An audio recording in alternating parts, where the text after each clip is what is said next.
What used to be one of the biggest annual celebrations of Black American excellence is now facing harsh criticism, and it's not coming from outside either. Welcome back to the African Diaspora News Channel. I'm Whitney Mckoy, and today we're diving into a growing divide within the Black community, one that's been reignited by recent comments about Essence Festival's leadership and cultural direction. A viral clip has sparked intense debates online, with the speaker claiming that Essence Fest is whack and washed now, and placing the blame squarely on Africans running the show. Now, a couple people on TikTok are running with the same thing. The speaker himself, he says, there is no Black American culture that is reflected in Essence Fest anymore. Essence's CEO is an African. It used to be a celebration of Black American culture, but it's been co-opted by some African diaspora, Pan-African whatever. The core of the argument is that Essence Festival, long known for honoring Black American music, business, fashion, and activism, has lost its cultural authenticity due to what some see as Pan-African influence. Essence Fest is whack and washed now because it's run by a bunch of Africans. There is no Black American culture that is reflected in Essence Fest anymore. Essence's CEO is an African.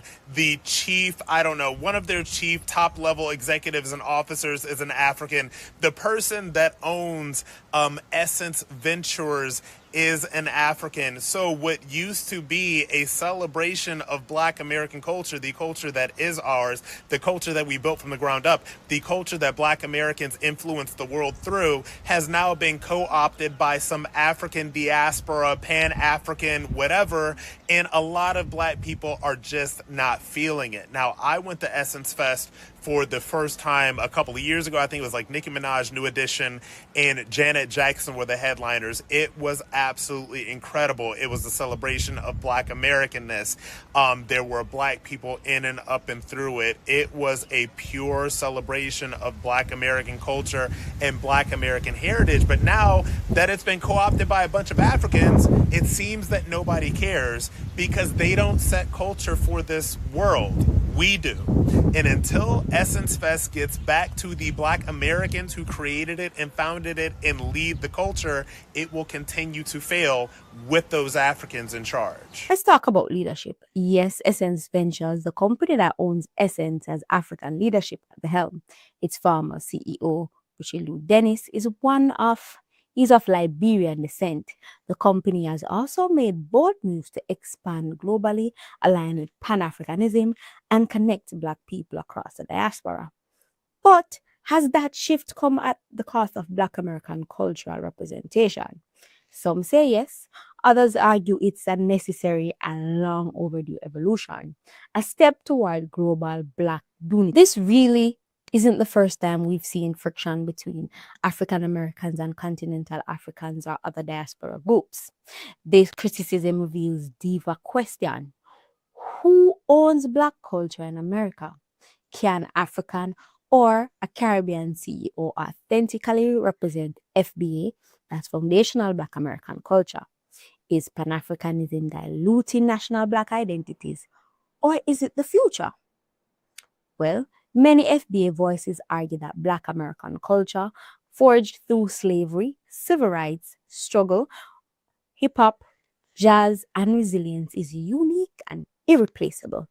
And when they see festivals like Essence shifting focus, they feel sidelined in a space that they created. Interestingly, the same speaker who criticized Essence today also recalled attending a past event headlined by Nicki Minaj, New Edition, and Janet Jackson, calling it absolutely incredible and a pure celebration of Black Americanness. So, the question isn't whether Essence Fest is relevant. The real question is it relevant? Who is it relevant to, rather? Mind you, Nicki Minaj is Caribbean. I mean, there's no denying that Africans, Caribbeans, and African Americans, or rather Black Americans, all bring something powerful to the global Black experience. But in the quest for unity, are we respecting each other's unique cultural identity? And can Pan-African events truly honor the depth of Black American culture and elevate global Blackness? Or Will attempts at unity only spark more resentment and cultural turf wars? I mean, I think there are bigger things for us to be arguing about. I think the goal of this year's Essence Fest was really to bring a culture together. I mean, there was a Jollof versus Jambalaya war where persons were actually arguing that the word Jollof was bigger than Jambalaya. Is this what we've come to? Is there nothing else in this world that we can argue about than fight with each other? Well, let us know your thoughts in the comments. Is Essence Fest being co-opted or simply evolving? Can African leadership respectfully lead a Black American institution? And what does this debate say about the larger conversation on Pan-Africanism? Make sure you like, share, and subscribe to the African Diaspora News channel for more diaspora-centered news and analysis right here on ADHC. Until next time, stay connected.